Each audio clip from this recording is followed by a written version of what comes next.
हिंगोलीतून एक मोठी आणि महत्त्वाची बातमी येत आहे। हिंगोली जिल्ह्यात आशा सेविका आणि गटप्रवर्तकांनी प्रशासनाविरोधात आक्रमक पवित्रा घेतला आहे। निवडणूक आणि बीएलओ कामांच्या सक्तीविरोधात आयटक संघटनेच्या नेतृत्वाखाली हिंगोलीत दुपारी 12 वाजता भव्य मोर्चा काढण्यात आला व दुपारी ठीक 2 वाजता जिल्हाधिकारी कार्यालयासमोर जेलभरो आंदोलन करण्यात आले। आरोग्य सेवा सोडून इतर कामांची सक्ती केल्यामुळे महिला कर्मचाऱ्यांवर प्रचंड मानसिक तणाव निर्माण होत असल्याचा आरोप संघटनेने केला आहे। या आंदोलनाद्वारे आशा सेविकांसाठी 26,000 आणि गटप्रवर्तकांसाठी 34,000 रुपये मानधनासह 65 वर्षे निवृत्ती वय करण्याची मागणी करण्यात आली आहे। मागण्या मान्य न झाल्यास आंदोलन अधिक तीव्र करण्याचा इशारा आयटक संघटनेने दिला आहे।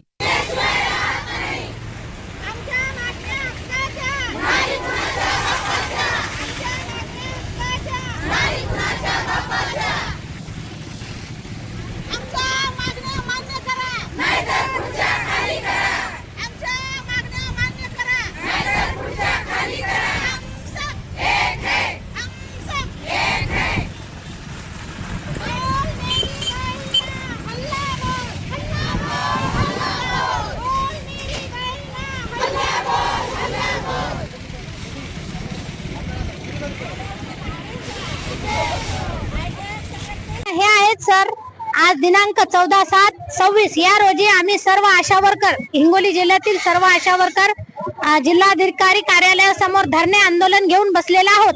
कारण आम्हाला मानधनावर आम्ही काम करत असतो आणि आम्हाला बीएलओ सोबत काम करावे अशी आमच्यावर सक्ती करत आहेत आणि मानधन सुद्धा आम्हाला याच्याबद्दल काहीच नाही। तर आमचं म्हणणे असं आहे, आम्हाला एकतर फिक्स मानधन द्या आणि बीएलओ सोबत काम आम्हाला लावावे नाही। कारण आरोग्य खात्याचे काम आहेत त्याच्याकडे आमचं दुर्लक्ष होत आहे बीएलओ सोबत काम केल्यामुळं। आम्ही करायला तयार आहे, पण आम्हाला एक ऑपरेटर द्यावा आणि मग आम्ही त्या लाभार्थ्याला ऑपरेटर कडे पाठवू, जे काय आयुष्यमान कार्ड काढण्यासाठी। कारण आम्हाला काय शासनाने मोबाईल दिलेले नाहीत आणि आमचे मोबाईल काही चालत नाहीत सर।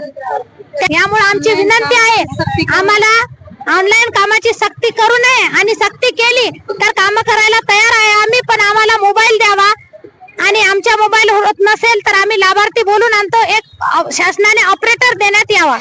अशा मागण्या आहेत की आमच्या घटस्फोटित विधवा आणि काही महिला मजबूर आहेत, आशा वर्करचं काम करतात, तर आमची वेळेवर पेमेंट व्हावे आणि वेळेवर आम्हाला मानधन मिळावे। जसं आमच्याकडून काम करून घेतात शक्तीनं, तसे आमच्या वेळेवर आमच्या लेकराचे मुलाबाळाचे शिक्षण आहेत, परत आमच्या घरची परिस्थिती नाजूक आहे, त्याच्यामुळे सरकारने याची दक्षता घ्यावी।